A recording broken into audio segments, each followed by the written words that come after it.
দর্শক দেখানোর চেষ্টা করছি ইজতেমা ময়দান 2025 টঙ্গী ইজতেমা ময়দান থেকে। আপনারা জানেন যে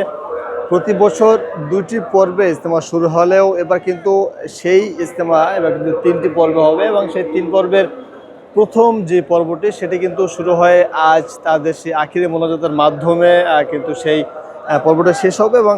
এই আখিরি মোনাজাতে অংশ নেওয়ার মাধ্যমে কিন্তু ইজতেমার যে প্রথম পর্বটি শেষ হবে। এই আখিরি মোনাজাতে অংশ নিতে কিন্তু দেখতে পাচ্ছেন যে দূর দূরান্ত থেকে মানুষজন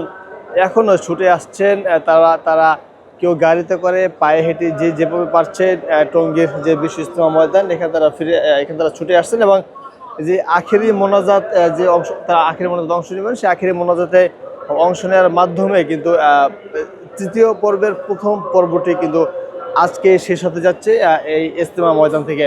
দেখছিলেন সরাসরি আজকালের ফেসবুক লাইভে দেখাচ্ছিলাম আজকে ইজতেমা ময়দান থেকে যে আখেরি মোনাজাত সেটা কিন্তু সকাল 9টা 30 মিনিট নাগাদ শুরু হবে। সেই ইজতেমা ময়দান থেকেই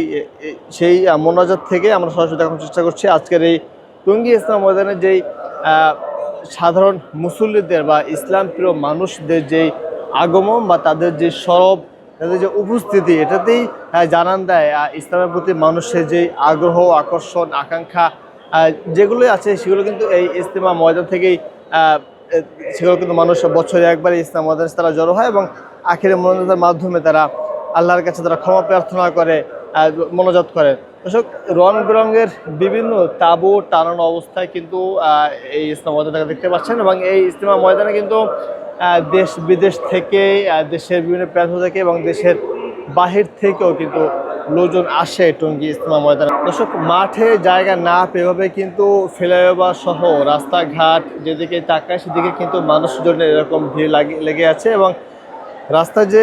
সাধারণ যে যান চলাচল, সেই যান চলাচল কিন্তু ইতিমধ্যে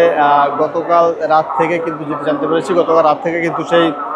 রাস্তাঘাটে যে যান চলাচল, সেই যান চলাচল কিন্তু বন্ধ করে দেওয়া হয়েছে এবং যান চলাচল বন্ধ করে ইজতেমা যাতে কোনো ঘাটতি না হয়, সেই ঘাটতির কোনো বিঘ্ন না ঘটে সেজন্য কিন্তু এই যান চলাচল বন্ধ করে দেওয়াতে ফ্লাইওভার সহ এবং রাস্তাঘাট সহ সকল জায়গায় কিন্তু এই যে মানুষরা তারা সেখানে অবস্থান নিয়েছে।